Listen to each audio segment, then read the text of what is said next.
Setelah kita pelajari manusia purba di Indonesia seperti Meganthropus paleojavanicus, Pithecanthropus erectus, Homo floresiensis dan lainnya, apakah kita pernah terpikirkan manusia purba manakah yang terakhir hidup di bumi ini dan bagaimana cara mereka hilang dari bumi ini atau punah? Nah, di sini saya akan menjelaskan manusia purba yang diduga mereka adalah manusia purba yang terakhir hidup di bumi dan bahkan mereka pernah hidup berdampingan dengan kita, yaitu Homo sapiens. Siapakah itu? 4.000 tahun lalu di Eropa, kita bukanlah spesies manusia satu-satunya. Setidaknya, ada 3 spesies manusia lain yang hidup bersamaan. Banyak orang familiar dengan salah satu di antaranya, yaitu spesies manusia purba yang bernama Homo neanderthalensis. Homo neanderthalensis biasa dipanggil dengan manusia purba Neanderthal. Perawakannya mirip dengan manusia modern, hanya kerangka mereka lebih kekar dan alisnya tebal. Mereka hidup di kantong-kantong Eropa selama lebih dari 300.000 tahun. Neanderthal diperkirakan hidup sejak 400.000 tahun yang lalu hingga 40.000 tahun yang lalu. Manusia purba Neanderthal bisa disebut sebagai manusia purba yang punya hubungan kekerabatan terdekat dengan manusia modern seperti kita, yaitu Homo sapiens. Sebenarnya, selain Neanderthal masih ada, yaitu Hominidi denisova atau manusia dari Asia. Menurut Britannica, fosil Neanderthal sendiri pertama kali ditemukan oleh pekerja tambang pada tahun 1856 secara tidak sengaja. Ditemukan di Gua Veldhofer, di salah satu gua di lembah Neanderthal di kota Düsseldorf, Jerman. Oleh karena itu, manusia purba ini dinamakan Homo neanderthalensis atau manusia yang tinggal di lembah Neanderthal. Pada saat itu, para ilmuwan menyepakati bahwasannya fosil yang ditemukan oleh penambang itu adalah fosil dari Homo sapiens yang sangat awal atau sangat pertama. Tapi, ketika beberapa ilmuwan yang lain meneliti kembali, mereka mengatakan fosil yang ditemukan ini mereka memiliki tempurung kepala yang lebih besar daripada Homo sapiens pada umumnya. Oh iya, dan selain itu, penambang-penambang di sana selain menemukan fosil tengkorak ini, mereka menemukan juga bebatuan-bebatuan dan juga fosil mamalia yang sudah punah.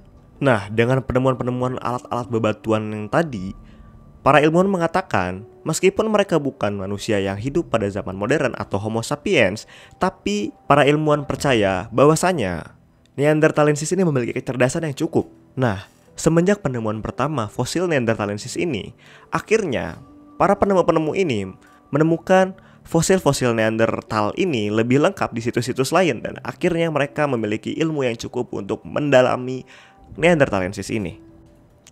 Akhirnya para penemu-penemu ini menemukan keunikan dari manusia purba Neanderthalensis ini. Salah satunya dari bentuk tubuh. Menurut Natural History Museum London, tengkorak daripada Neanderthalensis ini memiliki bentuk yang cenderung lonjong ke depan dan memiliki rongga hidung yang besar, yang dimana ini sudah menjadi bukti untuk membantah bahwasanya Neanderthalensis ini adalah Homo sapiens, yang dimana bentuk tengkorak dari Neanderthalensis ini cenderung panjang ke depan, yang dimana jika dibandingkan dengan tengkorak Homo sapiens, mereka memiliki tengkorak yang cenderung membulat. Dan di tengkorak Neanderthalensis ini pada alisnya mereka menonjol ke depan. Menurut Chris Stringer sebagai antropologi dari Britania Raya, bentuk daripada tengkorak dan rongga hidung yang lebar di Neanderthalensis ini terbentuk karena dari lingkungan alam yang mereka tinggali. Karena tadi sudah disebut bahwasanya Neanderthalensis ini hidup mulai dari 400.000 tahun yang lalu hingga 40.000 tahun yang lalu, yang dimana pada tahun itu bumi sempat mengalami turunnya suhu secara drastis. Dan rata-rata atau kebanyakan dari manusia purba Neanderthalensis ini tersebarnya di sekitar Eropa. Nah, pada saat itu bisa disebut Eropa sedang mengalami cuaca yang sangat ekstrim dingin dan kering banget. Dan akhirnya Chris Stringer bersama penemu lain mengatakan bahwasanya rongga hidung dari Neanderthalensis ini besar karena supaya udara yang masuk itu lebih banyak dan lebih hangat. Nah, selain dari hidung, dada Neanderthalensis ini mereka dominan lebih besar daripada Homo sapiens, yang otomatis paru-parunya juga akan lebih besar. Nah, Neanderthalensis juga memiliki ciri fisik tubuhnya itu badannya relatif kecil atau pendek, tapi mereka berotot. Tinggi Neanderthal dewasa itu dimulai dari 150 sampai 175 cm, itu adalah rata-ratanya. Nah, masih dikutip dari Natural History Museum London, ada alasan mengapa Neanderthal ini badannya relatif kecil dan pendek. Itu karena mereka hidup di dunia atau di alam yang bisa disebut cuaca ekstrim dingin. Jadi tubuh yang pendek itu dapat meminimalisir rasa dinginnya karena badan yang kecil relatif lebih mudah untuk menghangatkan tubuh karena sirkulasi darahnya lebih cepat atau pendek. Nah, dan alasan kenapa Neanderthalensis ini memiliki tubuh yang berotot karena ini berhubungan dengan kemampuan berburu mereka pada saat itu.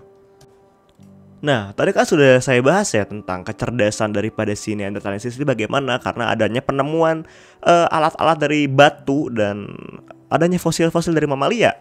Nah, menurut dari National Geographic, volume otak dari Neanderthalensis ini memiliki volume otak yang mirip atau hampir sama dengan manusia. Bahkan beberapa fosil daripada Neanderthalensis ini memiliki volume otak yang lebih besar daripada kita sebagai Homo sapiens. Nah, dari situ kita bisa mengatakan bahwa Neanderthal ini punya kemampuan berpikir yang gak kalah sama Homo sapiens. Dan sudah dibuktikan dari alat-alat yang ditemukan oleh para penambang batu itu, dari alat-alat bebatuan. Bahkan ada satu spekulasi yang mengatakan bahwa Neanderthal ini memiliki satu pembuatan atau satu teknik untuk membuat alat batu khusus yang dinamakan teknik Levallois. Nah, teknik Levallois ini adalah teknik yang bikin si batunya itu jadi tipis, seruncing, dan tajam, yang dikikis-kikis dari pinggir dan akhirnya tengahnya dipotong. Nah, sekarang kita ngebahas bagaimana sih cara ngeburu dari manusia purba Neanderthalensis ini. Nah, uniknya manusia purba Neanderthalensis ini mereka memiliki cara untuk berburu. Tapi mereka ini berburunya itu bukan makhluk-makhluk atau hewan-hewan kecil. Bahkan mereka berburunya hewan-hewan besar seperti mamut, ya bisa disebut mamut lah ya, atau hewan-hewan buas lainnya. Nah, Neanderthalensis ini mereka berburu cara berkelompok, yang dimana perkelompoknya ini biasanya memiliki anggota dari 20-30 orang. Nah, karena Neanderthalensis ini mereka berburu secara berkelompok, jadi mereka juga sudah tahu kira-kira di mana saja tempat-tempat yang enak untuk berburu, seperti di sini adalah tempat berburu hewan yang besar, di sini tempat berburu hewan yang kecil dan sebagainya.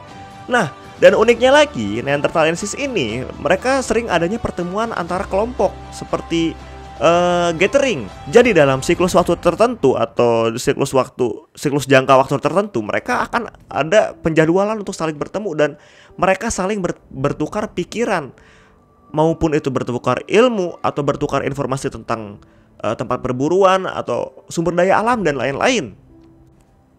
Mengapa ilmuwan bisa mengatakan hal demikian? Karena di satu tempat para penemuan menemukan jenis-jenis alat-alat yang terbuat dari batu tapi bahannya berbeda. Seperti ada yang batu berwarna putih, ada yang berwarna hitam dan sebagainya. Jadi itu adalah salah satu pendukung kuat dari penemu yang mengatakan mereka ini adanya gathering. Nah, karenanya lagi dari sistem pemburuan Neanderthalensis ini, mereka adanya pembagian pos-pos gitu. Kayak misalnya ada pos 1 sebagai pos persenjataan, pos 2 sebagai pos pengulitan dan sebagainya, atau perkumpulan para hasil perburuan. Jadi mereka ini, Neanderthalensis ini berburu dulu. Nah, setelah berburu di tempat yang langsung itu, dia langsung memisahkan bagian kulit dan dagingnya. Dan mereka itu nggak langsung memproses di situ, tapi dia itu pergi dulu ke tempat yang jauh dari tempat perburuannya, dan barulah mereka memisahkan kulit dan dagingnya, tulang dan sebagainya, dan akhirnya dibawa ke pos yang kedua tadi. Nah, kalau misalnya mereka kekurangan senjata dan sebagainya, tinggal mereka datang ke pos 1. Jadi seperti ada pos transisi gitulah. Terus ada pos yang berjaga atau mengintai hewan-hewan yang akan diburu.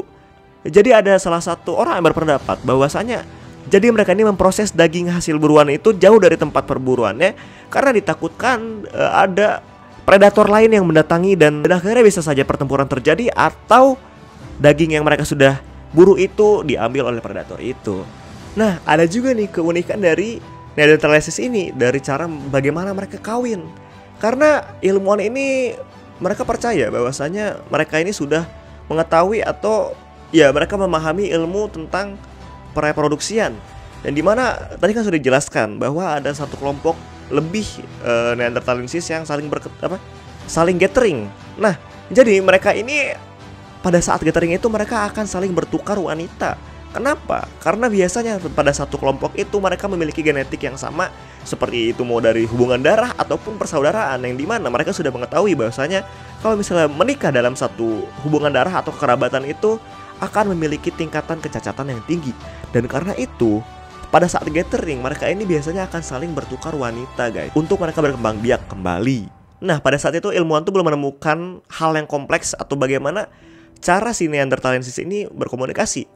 Tapi mereka itu percaya bahwasanya pada saat Neanderthalensis hidup ini mereka sudah menemukan sistem kodifikasi suara guys. Jadi mereka tuh kayak udah ngerancang suatu, maupun itu suara ataupun kata-kata ya mungkin.